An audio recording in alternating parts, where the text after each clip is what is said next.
اعوذ باللہ من الشیطان الرجیم بسم اللہ الرحمن الرحیم۔ شروع کرتا ہوں اللہ کے پاک نام سے جو بڑا مہربان اور نہایت رحم کرنے والا ہے۔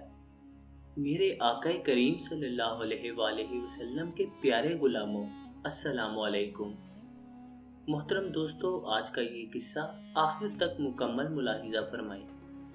نبی اکرم صلی اللہ علیہ وآلہ وسلم کی خدمت میں ایک صحابی کا جنازہ لایا گیا۔ آپ صلی اللہ علیہ وآلہ وسلم جنازے کی نماز پڑھانے کے لیے آگے بڑھے اور اپنی عادت کے مطابق حاضرین سے دریافت فرمایا کہ اس میت پر کسی کا قرض تو نہیں ہے۔ حاضرین میں سے ایک صحابی آگے بڑھے اور عرض کیا، حضور صلی اللہ علیہ وآلہ وسلم، اتنے دینار میرے اس کے ذمے باقی ہیں۔ نبی اکرم صلی اللہ علیہ وآلہ وسلم نے میت کے وارث سے دریافت فرمایا، تم اس کا قرض ادا کر دو گے؟ اگر وعدہ کرو تو میں اس کی نماز جنازہ پڑھا دوں گا۔ میت کے بیٹے نے کہا، حضور صلی اللہ علیہ وآلہ وسلم، میری کئی ایک سیانی اور کنواری بہنیں بیاہنے کو باقی ہیں۔ میرے پاس تو ان کی شادی کے اخراجات بھی نہیں ہیں، میں کہاں سے ادا کر سکوں گا؟ میرے باپ نے تو قرض کے سوا کچھ بھی نہیں چھوڑا۔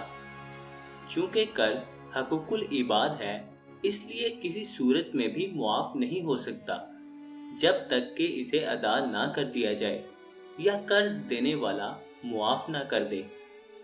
آپ پیچھے ہٹنے لگے کیونکہ یہ آپ کی عادت شریفہ تھی کہ مکروث کی نماز جنازہ ادا نہیں فرماتے تھے۔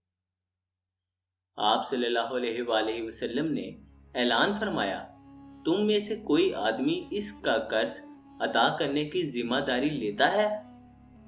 مجمع دم بخود تھا کیونکہ محنت کش اور غریب عوام کا مجمع تھا۔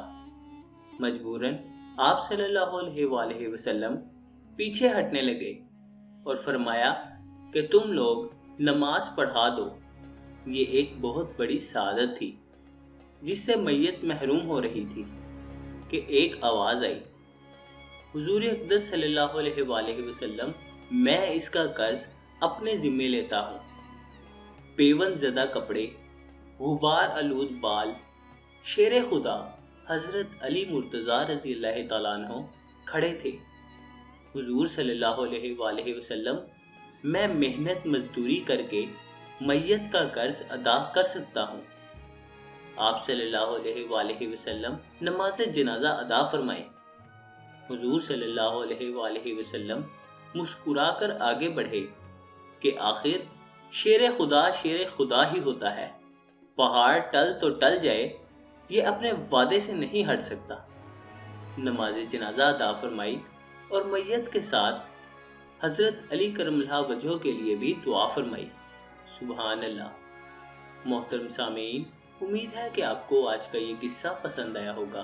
دوستو، اگر آپ کو یہ ویڈیو پسند آئی تو اس کو اپنے دوستوں کے ساتھ حلقہ احباب میں لازمی شیئر کریں تاکہ ان کے نالج میں بھی اضافہ ہو سکے۔ اور اگر آپ نے ابھی تک ہمارے اس چینل کو سبسکرائب نہیں کیا تو چینل کو لازمی سبسکرائب کر دیں۔ اب آپ سے ملاقات ہوگی انشاءاللہ تعالی اگلی نئی ویڈیو میں نئے قصے کے ساتھ۔ تب تک کے لیے اپنا خیال رکھیے گا۔ اللہ حافظ۔